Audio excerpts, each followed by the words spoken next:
Hi, 6th graders, it's Mrs. Johnson. Today you're going to be doing your moon phases notes, so you should have your notes sheet with you to complete your notes on.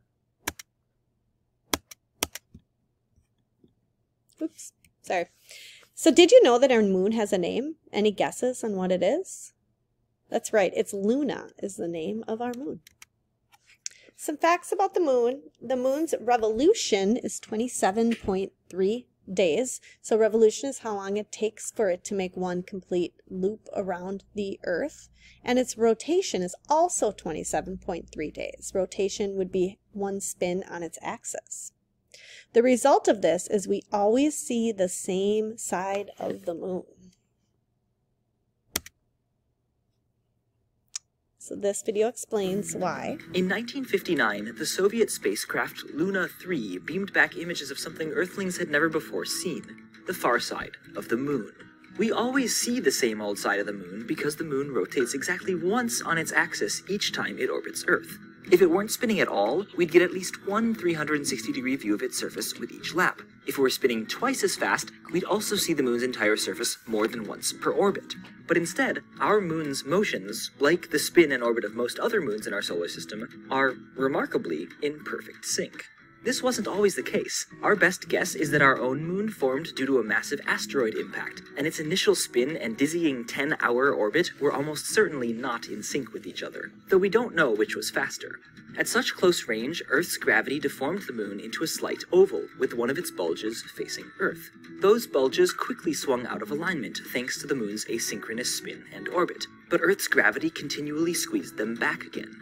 What's more, this gravitational tugging would have influenced the moon's rotation rate. If it was spinning more than once per orbit, Earth would pull at a slight angle against the moon's direction of rotation, slowing its spin. If the moon was spinning less than once per orbit, Earth would have pulled the other way, speeding its rotation. Whatever the case, it took just 1,000 years for the Earth's pull to adjust the moon's spin enough that one rotation of the moon corresponded to one trip around the Earth, leaving one side forever locked facing away.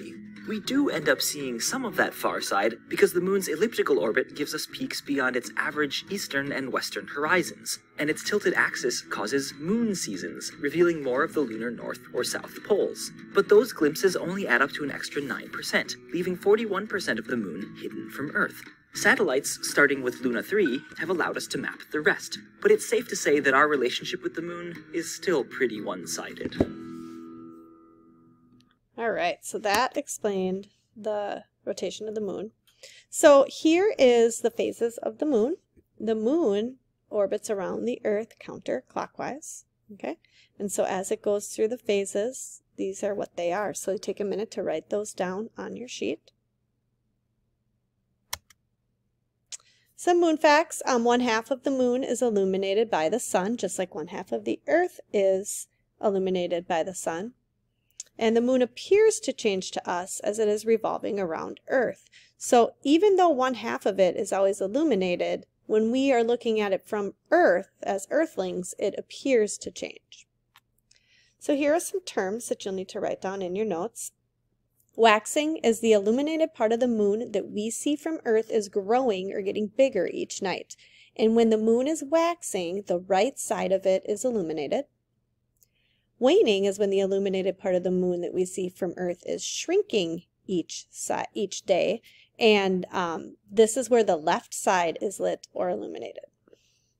A satellite is a natural or man-made object that revolves around another object. The first phase is the new moon. This occurs when the sun is directly behind the moon. So if you look down on the bottom here, when the sun is here, the moon is where the arrow is pointing, and then the Earth. And what happens is the sun covers the back side, and the side that is facing Earth appears completely dark. So this is our Earthling view up here.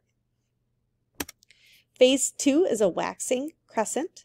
So the crescent is like a little sliver or crescent roll, kind of like a banana, right? And the right side, we see a little sliver of it that's illuminated. Remember, light from the right means it's waxing.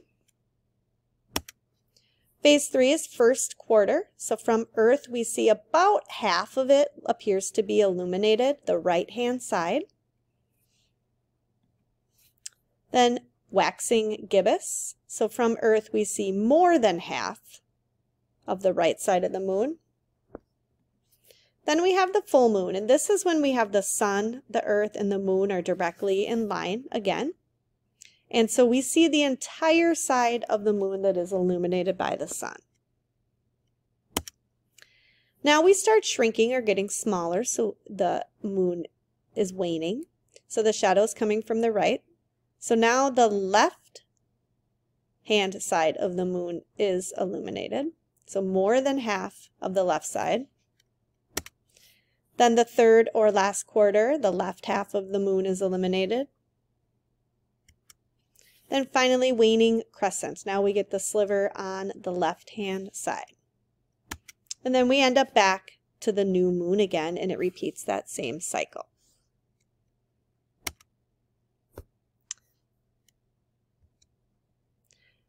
At the end, I'd like you to watch this video. I can't fit it in this screencast, but you will watch that on your own.